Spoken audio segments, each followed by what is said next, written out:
안녕하세요. 이번 시간에는 댓글로 문의하신 고등과정에 필요한 중등도형 이 부분에 대해서 말씀을 드려보겠습니다. 일단 이제 고2 학부모님이 질문하신 것 같은데 수능을 보거나 수능을 보기 위해서 필요한 중등도형이죠. 그러니까 고등학교 학생들이 중학교 때 이 부분을 모르면 수능 공부를 할 때 좀 힘든 파트들이 어디 있는지, 그래서 그 파트들만 골라서 공부를 해놓으면 편하겠죠. 자, 제가 이전에 영상에서 그런 얘기를 한 적이 있어요. 그러니까 수능에 출제되는 범위 있잖아요. 문과 같은 경우는 뭐 수원, 수투, 확통, 이과 같은 경우는 수원, 확통, 미적. 자, 이렇게 수능에 출제되는 범위가 있고 수능에 출제되지 않은 고1 과정이 있어요. 고1 과정. 고1 과정이 수학, 고등수학 상하죠. 그러면 이제 고등수학 상하에서 수능에 직접적으로 출제되는 내용은 없습니다. 그러니까 수능에 출제되는 단원이 수원, 수투, 미적, 확통 이 네 권이라면 수능은 이 네 권에서 문제가 출제가 되고 단 이 네 권과 관련된 문제를 푸는 과정에서 고등수학 상하에서 있는 내용이 들어갈 수는 있어요. 문제를 풀어가는 과정에서 가령 점과 직선 사이 거리 내는 공식이라든지 혹은 뭐 원의 방정식이라든지 이런 것들이 들어갈 수는 있지만 어떤 형태로 들어가느냐라고 하면 이런 형태예요. 그러니까 어떤 문제를 얘가 수능의 문제를 풀 때 얘가 수능 문제를 틀리는 이유는 수능 범위에 해당하는 내용을 제대로 몰라서 틀리지 고등수학 상하의 내용을 제대로 몰라서 틀리진 않게끔 들어갑니다. 그러니까 이제 아주 기본적인 공식이 들어간다는 거죠. 그러니까 고등수학 상하에서 들어있는 아주 기본적인 공식. 그러니까 뭐 기본적인 공식들만 암기를 해서 그거를 적용하는 아주 기본적인 학습만 되어 있으면 돼요. 그러니까 이제 뭐 고등수학 상하부터 해가지고 수능 대비를 하기 위해서 고등수학 상하를 새로 문제집을 풀어야 되나 혹은 뭐 정석 수준까지 해야 되냐 전혀 그럴 필요가 없는 거죠. 그냥 간단하게 공식들 적용할 수 있으면 되는 거고 그 정도 형태가 수능에 반영이 되는 겁니다. 그래서 아이들이 이제 수능에서 어떤 문제 틀렸다 그러면 고등수학 상하 때문에 틀린 게 아니라 그냥 수원, 수투, 미적분, 확통을 못해서 틀렸다라고 보시면 되는 거죠. 자, 그런데 이제 문제는 이제 중등도형이죠. 중등도형이 들어갑니다. 이제 중등 과정에서 도형 파트 말고 뭐 예를 들면 대수 파트라든지 뭐 해석, 함수 파트라든지 혹은 확률과 통계 파트라든지 이런 부분들은 고등학교 과정에서 다시 배우죠.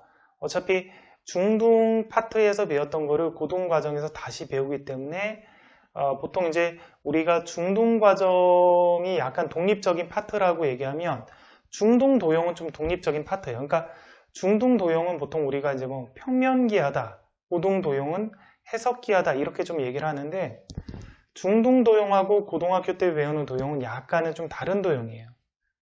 그러니까 고등학교 도형이 어떻게 보면 좀 더 쉽죠. 좌표를 이용해서 해석하는 도형이니까. 그러면 이제 결론적으로 중학교 때 배우는 도형은 좀 독립적이기 때문에 고등학교 때 따로 안 배우기 때문에 중학교 때 배웠던 도형이 대학 입시 수능에 나온다면 따로 공부를 할 필요가 있습니다. 그러면 이제 어떤 부분이 어떤 파트가 수능에 나올 수가 있는지를 제가 말씀을 한번 해드릴게요. 일단 이제 수원이라는 과정이 있잖아요. 수원, 고등학교 2학년 때 배우는 수원 과정에서는 중학교 때 배웠던 내용 중에 도형 중에 어떤 내용들을 공부를 하면 수원 과정 공부를 하는데 좀 도움이 되고 필요하느냐라고 했을 때 일단 중학교 1학년 2학기 과정을 보면 도형 파트 중에 부채꼴과 원이라는 파트가 있어요. 원과 부채꼴이라는 파트가 있는데 중학교 1학년 2학기 원과 부채꼴 파트 이 부분은 복습이 돼야 됩니다. 그리고 중학교 2학년 2학기 파트에 피타고라스 정리 그리고 닮음, 삼각형의 닮음 이 파트도 복습이 돼야 되고요. 마지막으로 삼각비 3학년 2학기 때 배우는 내용이죠. 삼각비 혹은 삼각비 활용 이런 파트들도 이제 학습이 돼야지 수원에 있는 수원에 있는 뭐 삼가함수라는 단원이나 혹은 수열이라는 특히 등비수열 단원을 공부를 할 때 활용 문제를 풀 때 좀 더 도움을 받을 수가 있습니다. 자, 이제 수투로 들어가면 수투는 이제 미분적분이죠. 미분적분인데 수투에서는 이제 중등도형이 거의 필요는 없지만 그래도 좀 공부를 해둘 필요가 있는 파트는 수투의 함수의 극한 파트를 보면 가끔 도형 문제가 응용이 돼서 나올 때가 있어요. 그러면 그 도형 문제는 어디 파트냐면 역시 중학교 2학년 2학기 파트의 뭐 삼각형의 성질, 내접원이나 혹은 외접원의 성질 혹은 뭐 닮음, 역시 닮음 그 정도 학습을 하면 됩니다. 그러니까 수2에서도 중학교 2학년 2학기 도형의 삼각형의 성질이나 뭐 혹은 사각형의 성질, 닮음 그 정도 학습을 해두면 도움이 되겠죠. 자, 그 다음에 미적 파트 있잖아요. 미적 파트. 미적분 파트에서는 역시 미적분 파트에서도 초월함수의 극한이란 파트가 있어요. 초월함수의 극한에서는 항상 원이 주어지고 거기서 부채꼴이든 삼각형이든 나오고 그래서 그거를 세타에 대한 어떤 함수식으로 만들어서 세타 극한을 구하는 문제가 나오거든요.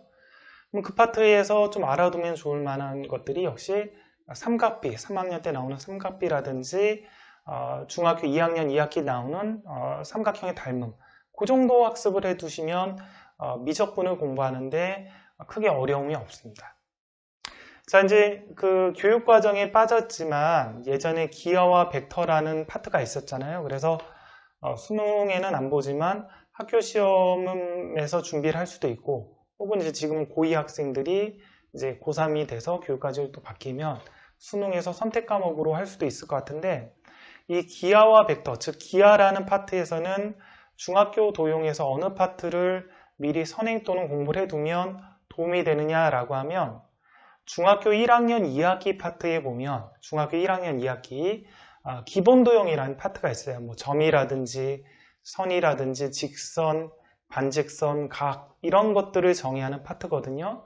그래서 이 파트를 한번 문제까지 풀어볼 필요는 없고 한번 개념들을 다시 한번 복습하고 이 기하 파트를 고등학교 기하 파트를 공부를 하면 좀 더 부드럽게 학습이 될 겁니다.